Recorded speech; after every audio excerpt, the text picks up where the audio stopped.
Welcome inside the High School Huddle. We get set for the 2025 season. Today we preview the Carl Albert Titans, the three-time defending state champions. But before we do that, let's hear from our good friends at Red River Roofing. Nothing revitalizes your home faster than new siding. Transform your house into your dream home with Red River Roofing Siding and Windows. Call today for a free inspection. Carl Albert Titans state champions going into the season. Tell me if you've heard that before. They have now won 19 state championships, matching 8 of the Cougars. But the thing with the Carl Albert Titans, they won their 19 titles since 1989. 8 goes back a little bit more, but Coach Dunn and the Titans continue to roll in 5A football. You know, Carl Albert's, I mean, I would like to not like them, but I like them. Yeah. You know what I mean? Yeah. And that says a lot from the town where we are, right? I mean, but fabulous program. 3 different coaches have amassed those state championships. So it is a program. Yeah. I mean, they just gotta keep reloading, keep going. There's a lot of conversations in 5A usually this time of year about who's going to finish second. Right? Who's going to play them in the state title? Ultimately, who's going to lose to them in the state title? That's usually the conversation this time of year. Don't think that's the case this year. I think they're coming back to the field a little bit this year. Well, and you got to think one of those Carl Albert defenses they had last year has to be one of the best of all time in their storied program. But yeah, Ronnie, a lot of new faces this year at Carl Albert, some new leaders. But if there's a program that can graduate all those Division I players and that stud linebacker and come back in next year to have a chance, it would be these Titans. Well, yeah, I mean, as you look back, 2016 they won every single state championship except for one. Collinsville snuck one in there in 21, I believe it was. But yeah, they got all the D1 guys, they're gone, but they got another linebacker. Ron Royal came back, 9 tackles in that state championship game against against Guthrie, along with the fumble recovery. So they always reload. Doesn't matter typically who's coming back. But last year mattered because obviously those guys they had last year were really good. Really good. But this year, you're going to see the work program go in. You're going to see the stuff that the Carl Albert does so great, which is Little League. Coaching in junior high all the way up through high school, you're going to see that stuff. So we expect Carl Albert to be just pretty good this year. Maybe a setback, we don't know. We'll find out. Yeah, and I think one thing I'd like to add to that is Coach Dunn, a tremendous football coach. Coach Dunn, no pressure. Corley won 4 in 4 years. This is your number 4, so no pressure on you there this year. Yeah, the Coach Dunn's an incredible football coach, good dude too. Carl Albert alum? Yeah, Carl Albert alum. I mean, you know, kind of that storybook thing going on right now. A lot of respect for Coach Dunn and his staff, what they do it the right way. And I do think everybody would agree. I think Coach Dunn, you put true serum in him, you know, would say, yeah, we don't have as many athletes as we've had in the last few years, no doubt, at that elite level. I mean, last 2 years, I think they had, was it 2 years ago, they had 5 Division I commits, I believe. I mean, we're not talking Division I like Toledo. Yeah. We're talking OU, I mean, legit Division I programs. So the talent pool was incredible. Big time SEC schools. Yeah, big time SEC schools. So I mean, legit kids. They're going to have good athletes. They always do, and I think you mix that in with Coach Dunn and his staff and that tradition.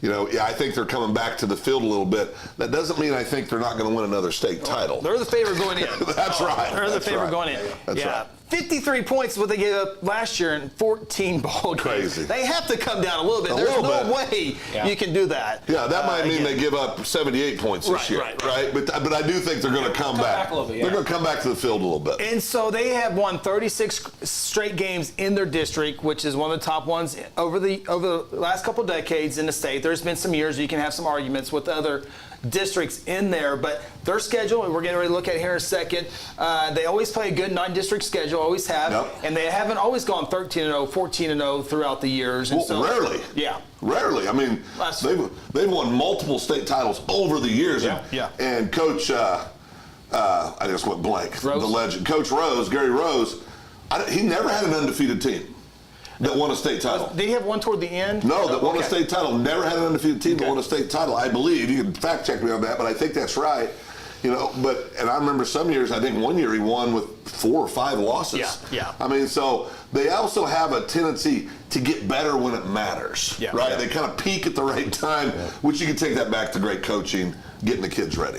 And Middale passed a huge bond, so the facilities are going to be getting better. at Carl Albert, along with Midwest City and Dale City as great. well. So new lights and all that stuff. So let's take a look. We're going to show you the schedule. Our records are going to be on there as well, what we think. And we don't have a perfect season. All three of us don't have a perfect season. Yeah, but I'm having buyer's remorse already on that as we're sitting there talking. How boring. I mean, you can pick them go 14. And I brought up last year. There's no way they're going to go undefeated this year, guys. There is a way. I brought it up to Coach Stone last year. I go, is it fun to be a Carl Albert fan? You win by 40 every game. How as a fan, does that get boring? Well, go back to where we live. We had this incredible run years ago. Boring. Yeah. You're sitting there going, but I'll tell you what it was. When you got to do a real game, it made you really nervous. If somebody was within three touchdowns, you're like, oh shit, we can lose this game. We're only up by 3 touchdowns at halftime, This boys. is crazy. All right, let's take a look at the Titans schedule. Again, it's a pretty good non-district schedule. The district schedule is a little softer, but that has nothing to do with Carl Albert or Guthrie. But let's take a look at the preseason schedule for the Carl Albert Titans. Of course, they start off with the big rival game with Midwest City, new coach over at Midwest City. Ron Ike, Stillwater are the 3 non-district. I think they easily start off the year 0-2, and then let's circle Stillwater. You mean 2-0? I'm sorry, 2-0. Because you just scared me. I thought you just went off the script a little bit. Those teams are 0-2. Yeah, there you go. Carl Albert starting off 2-0. Yeah, Stillwater's bringing back a good squad. They're going to have a new quarterback. They've got a young wide receiver that had over 60 yards receiving last year.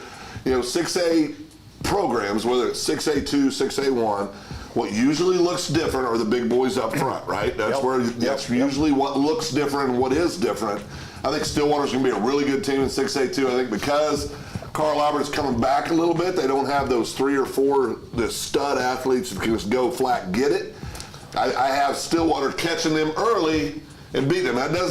Now we'll say this: if things go the way they probably will go for Carl Albert, if Stillwater played them week 10, I'd probably pick Carl Albert. Yeah. But early in the season, Stillwater's a good ball club. I got Stillwater taking down the Titans this year. And that game with Stillwater is in Midwest City this year. Yeah. So remember, Stillwater took down Union a year ago. Yeah, always a good team in 6A2. But also, I think Carl Albert beat them 30-0, 40-0 last year. 30-0. Yeah. I mean, and so, but again, not the same CA team as last year, but a really, really good club, obviously. Stillwater will have a new quarterback this year, and Carl Albert is trying to find out who their quarterback is going to be as well. They have a transfer in from, or move in, whatever you want. I don't know how to say it. Transfer's fine. Okay. From Putnam City, and then the Collier kid, program kid, his dad's there as well. So Yeah, you're talking about the Friday kid transferring. He's a junior, about 5'11", 190, coming in from Putnam City. Was a starter as a sophomore at Putnam City.